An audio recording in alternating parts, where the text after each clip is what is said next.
Now we take a look at news stories making headlines around the globe. Former President Goodluck Jonathan has linked his electoral loss in 2015 to betrayal within his political circle. Jonathan, who was seeking a second-term re-election at the time, lost to the candidate of the then newly formed All Progressives Congress, Major General Muhammadu Buhari. On Thursday, during the 70th birthday ceremony of a former Deputy Governor of Edo State, Chief Mike Oyadome, Jonathan recalled the 2015 episode linking his loss to betrayals. Describing Oyadome, who once served as his chief of staff, as a loyal ally, Jonathan said loyalty was a rare thing in the Nigerian political space. Recently, there has been widespread speculation that the former president may contest the 2027 election on the platform of the People's Democratic Party, PDP. However, he has yet to confirm the reports. In other news, President Bola Tinubu has departed Abuja to commence a working vacation in Europe as part of his 2025 annual leave. A statement by his special advisor on information and strategy, Bayo Ononuga, said the vacation will last 10 working days. The president will spend the period between France and the UK before returning to the country. At the Nnamdi Azikiwe International Airport, he was seen off by the governors of Imo and Lagos states, along with his chief of staff, the secretary to the government of the Federation, and other senior government officials. This is the second time the president is taking annual leave since assuming office. In October 2024, he spent 2 weeks on vacation in the United Kingdom, during which he was expected to reflect on his administration's economic reforms and hold consultations. Earlier this year, in April, he also embarked on what the presidency described as a short working visit to Paris to review midterm performance and plan ahead for his second anniversary in office. Now we go to Osun State, where the Association of Local Governments of Nigeria, ALGON, Osun State chapter, has accused the Central Bank of Nigeria of colluding with members of the All Progressives Congress to illegally open bank accounts in the names of local governments. At a press conference held in Osogbo on Thursday, the state ALGON chairman, Honorable Sarafadeen Awotunde, flanked by other members of the association, alleged that the scheme was exposed when Mr. Kunle Adegoke, an APC governorship aspirant and counsel to the party, admitted on a live television program that CBN had opened accounts for councils in Osun with APC members as signatories. The council bosses condemned the development as a brazen illegality and an attempt to divert Osun people's money into private and political pockets. They stressed that by law, only statutory civil servants, such as heads of local government administration, directors of administration, and directors of finance, are the recognized signatories to council accounts. ALGON further pointed out that the individuals parading themselves as APC council chairmen lacked legitimacy, citing judicial pronouncements that had voided their elections. And now move on to security. The Defense Headquarters on Thursday ordered retired soldiers protesting at the Federal Ministry of Finance in Abuja to vacate the premises, warning that their action was obstructing government operations. The veterans resumed demonstrations this week, accusing authorities of neglect and failure to honor promises made during an August 4 meeting with officials of the Ministries of Defense and Finance, where they were assured that outstanding benefits would be cleared by August 10. Addressing journalists in Abuja, the Director of Defense Media Operations, Major General Marcus Kange, explained that the agitation stemmed from the use of 2 separate salary charts in 2024 following the implementation of the new minimum wage. According to him, gratuity and the security debarment allowance for retired personnel are calculated based on the salary chart in effect on the date of retirement. He stressed that while the military recognized the veterans' right to protest, their actions were disrupting government functions. Meanwhile, the protesting retired soldiers have described claims of the military's complete payment of their benefits as false, referring to a letter purportedly issued by the Defense Headquarters on the 8th of May 2025. The soldiers say they are being owed benefits like parking and debarment allowances. In the letter, the DHQ claimed to have applied for funds to pay the arrears shortfall to personnel that retired from 1st January 2024 to 31st December 2024 who have already been paid their security development allowance and other allowances based on old rates. The soldiers who were discharged in the first and second quarter of 2024 argued that they should benefit from a minimum wage which was increased by the federal government in May of 2024. In the history of Nigerian Army, we have never seen where a president will announce a minimum wage, an increment, and they will now went back and prepare a two-chart in a year. We are only telling them to use the new normal chart that they will use to pay us our money. Because we have the evidence, how the letter, they have the letter, they are the one that distribute this letter out to all command. So when you check the date of this letter I'm holding now, you will see the date is there. You'll be seeing the date that this letter is out. And if you go through the paragraph, you see what is written there. What we are concerned, that you follow this letter that stated that from the 1st of January of 2024 to December 2024 are entitled for the new wages. And as I'm talking to you, all our allowances concerning these wages have been paid to us. We receive the allowances. They claim they have paid us all our entitlements. We are 3 sets of 2024. First one was February, second one, 1st July, and the last one, November. The people that they have cleared is our junior, the people that retired November 2024. Now, they claim they have paid us. They paid us, the first month they paid us was... All right, Rufai, sad to see that, between the Army and the veterans, and the claim that benefits are not paid, currently protesting in Abuja. And then, of course, the president has gone on leave, said he's the second since he took office, and a few other stories. And, of course, former President Goodluck Jonathan saying they're traitors, they're liars in government. Your take on these stories? So a couple of things. I think this debacle as regards the military and payment is because they've not effected the new minimum wage. And like they said there were 2 charts that were drawn that all they're soliciting for is to be paid the new minimum wage. So we'll like the authorities at DHQ, not just to say that, your protests are disrupting things and all of that, government functions, please go ahead to pay them. You know why I say this? Because of the optics. Because this is the same military that the police always looks at to make a case that, we want our scheme to be defined benefit, this contributory pension scheme is not working for us, military, they hardly have any squabbles and everything, but they too are having back and forth now as regards payment and implementation of the new minimum wage.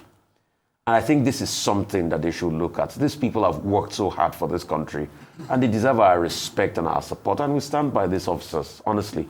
I particularly stand by them because I feel that they are deserving of their wage.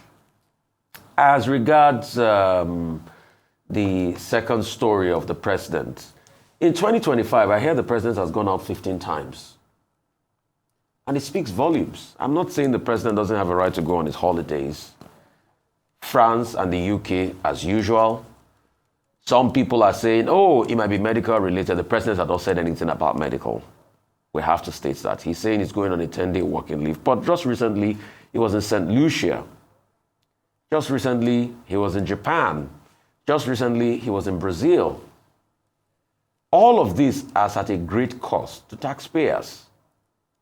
Because, look at it, the president travels around a lot. Taxpayers have to pay for it. We incur the cost of the new jets. But next year, January, hope you know that there's going to be 5% tax on crude refined in this country. That might also jack up your pump price. Even the CNG, that they said there was a subsidy on for some time, they said they've now removed subsidy on the CNG. The CNG was supposed to be that tool to cushion the effect of high price of petrol. CNG is now going for about 384 something for one SCM of CNG today. That's even if you get it to buy. So when you see the president flying around at the expense of taxpayers' money. The question you ask is, what does this government even do to make the people feel like they understand the pain we are going through at a point in time? To fly that jet, to buy aviation fuel, to service the jet while it's away, for parking fees, all those things are not cheap. And it's going to be gone again for 10 working days, which is 2 weeks. Some people are also going to make the argument, oh, it's not ceded power. Anyway, we've long passed that level because we know the 21-day lacuna definitely will always be there. And I say the 21-day lacuna deliberately because they will act as, oh, if it's not up to 21 days, there's no reason to cede power. But that's the way we roll in Nigeria. If you are at the top, you have a field day. President Jonathan saying people betrayed him. Yes, that's the order of politics. But in also praising Jonathan, let's not also act as if Jonathan is a saint. Because we are so quick to say, okay, people like Amechi fought against him. Do we also balance this danger of the single story by asking, what did he do in turn with Amechi? Because the likes of Nyesom Wike, that has a strong grip on power and things today, these were the tools that Jonathan used to checkmate Amechi in his own state. We all remembered what Jonathan... So it wasn't that when Amechi started the betrayal, Jonathan was just folding his hands and looking and saying, no, we allow things pan out. No, he too was acting. And a lot of things transpired in Rivers State. And the other people that betrayed him that are incumbent today, they too were fighting for their political survival. Because you see, Nigerians forget in the grand scheme of things, all of this is a game for them. At some point, documents have been released to show that the government of Goodluck Jonathan actually did try taking President Tinubu to court over the depositions of his certificate and all of those things. But that case was withdrawn. So people that said, oh, the likes of Tinubu, yes, they supported Jonathan in the, I think, 2011 elections. Afterwards, they went against him. They had to fight for their own political lives too. Is it justified? You be the judge of that. The North too felt, oh, it's time for power to come. Because a lot of them too must have calculated that if Jonathan had done another 4 years, and plus the 2 years he had done before, it would have been 8 years cumulatively after the 4 years he had done. If he had won in 2015, he will have served 10 years. So all of this in the end, I think Nigerian people too should also understand is a game. And Jonathan too, did also play the game. It's just that he didn't favor him in the end. The sad part about Nigerian politics is winner takes it all. So yes, he can say they betrayed him. Yes, betrayal is the name of the game. But he too did not sit lying low. He did some things. In the end, he didn't emerge. That's just it. It's just part of the game. And what a rightful place to say this at a place where his very close ally and friend Michael Gyadome was, because Michael Gyadome was strongly loyal to Goodluck Jonathan. And if you remember the antecedents, even when they were both deputies back in the days, they did, summon up a very good rapport. All right. All right, Dr. Bati, your take on these stories. Okay, Chief Mike Ogiadome was deputy governor to Chief Lucky Gbinedion in Edo State. He later became the chief of staff to President Jonathan, 2010 to 2014. I had the privilege of working very closely with him. He was chief of staff at the time I was in the villa. So I joined others in congratulating him on his attainment of 70 years. Now, I forgot yesterday. I was a bit distracted by little things.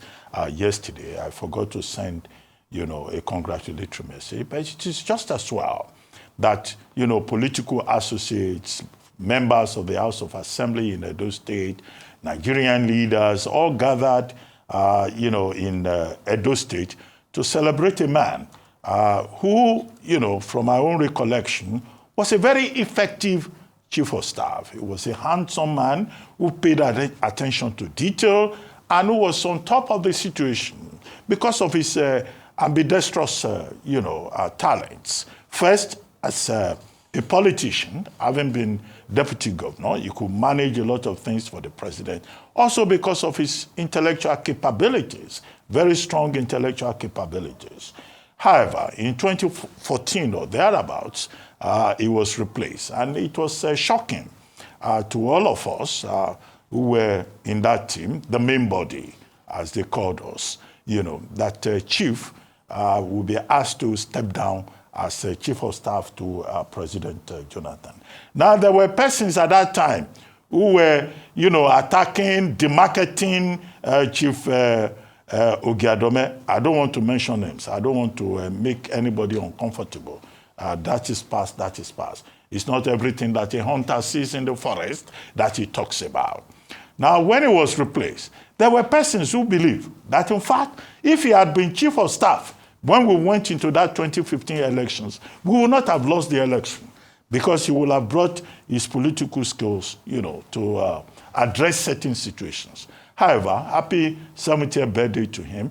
I know when he was leaving, he told me he was going to get a PhD.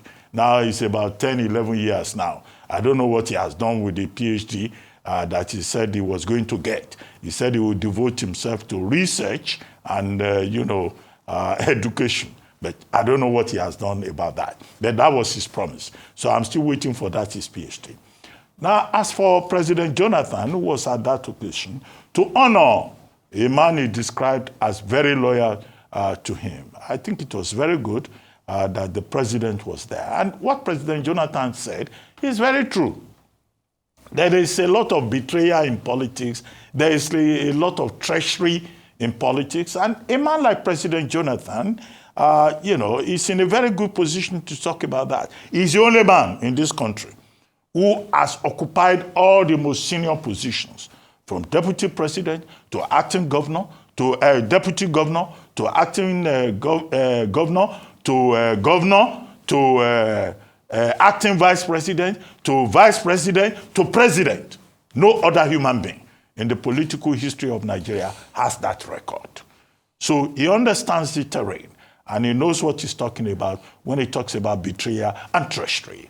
Don't we, on a daily basis, talk about contemporary, display of treachery, of indiscipline, of, well, I don't want to use a strong word. There's a strong word coming to my head. But you see that's why some people say, oh, politics is a dirty game. I don't want to go there because most politicians of the Nigerian variety have shown that they have no principles, that they have no second address, and that in fact they have no address. There are politicians in this country who have moved from one political party to about 5 different ones since 1999. What do you call that? It is an affirmation of the observation of President Jonathan, which in my view is on point.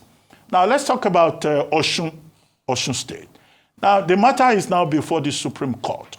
Now, what the ALGON chairman of Osun State and his other officials are saying is that, look, when Mr. Akunle Adegoke, SAN, who, when he appeared on this program, the first question to him was that he should define his bona fide as a major stakeholder in Osun State politics because he wants to be governor. Mm-hmm. And he said, yes, he's part of that struggle.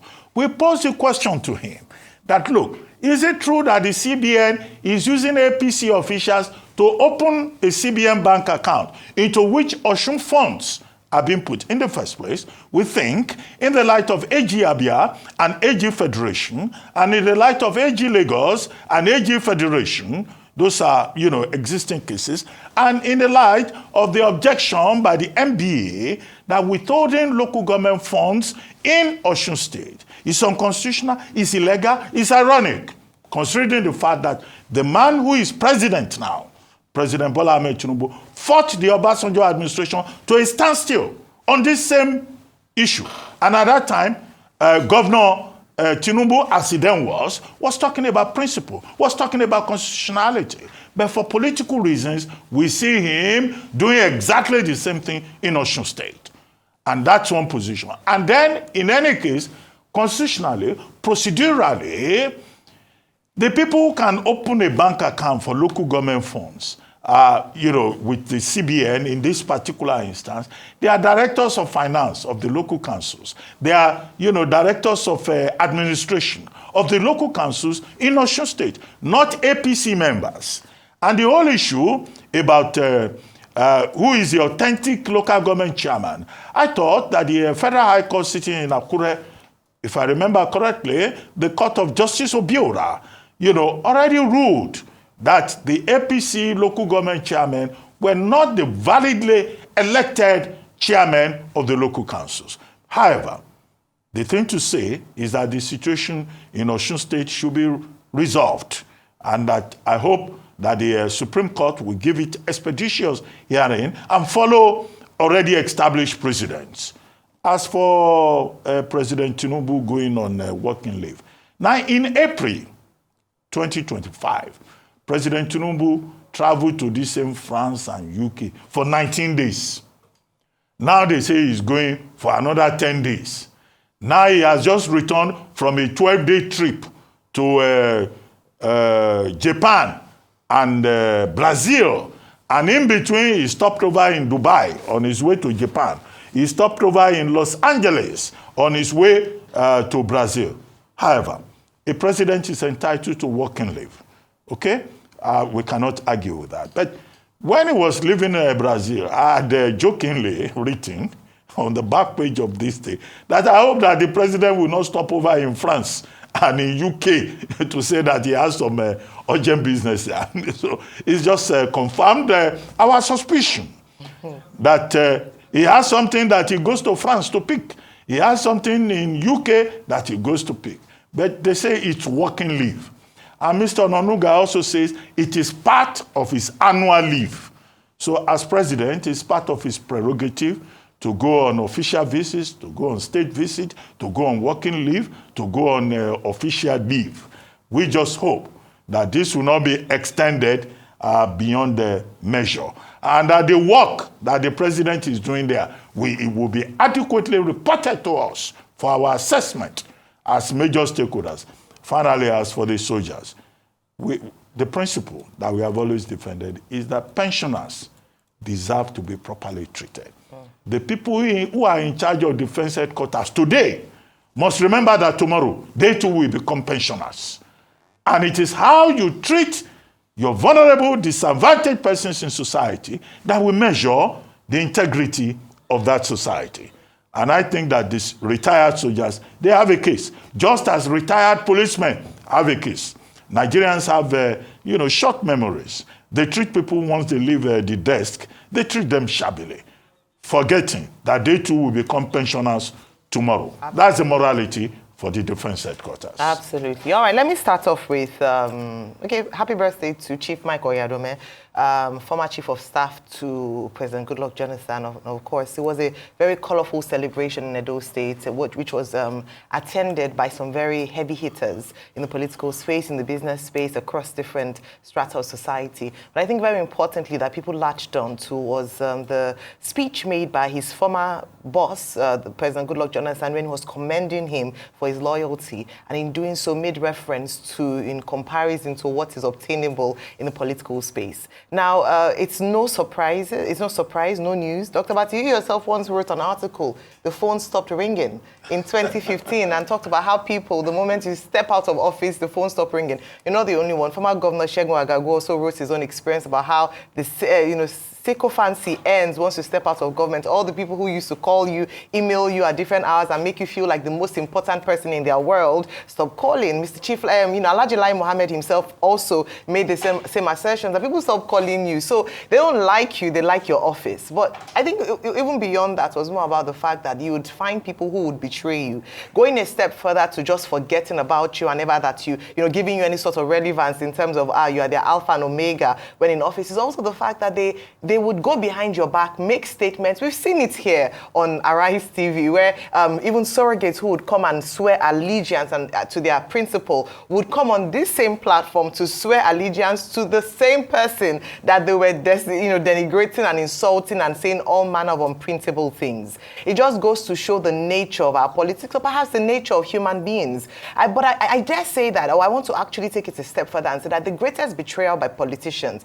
is the betrayal to the people whom home during campaign seasons. They promise to serve, and some of them would swear almost on their mother's grave, on their father's shrine, or wherever it is that they believe in, that they're going to put A, B, C in place. In fact, some of them will make promises that are timed. By the end of this year, if I'm not able to tackle security or terrorism will be done, take me off, don't vote for me at the next election. Some will say I'm going to sit only once. So a number of promises and sweet talks come during electioneering. And I hope that this will be a strong message to Nigerians who are watching, that talk is cheap.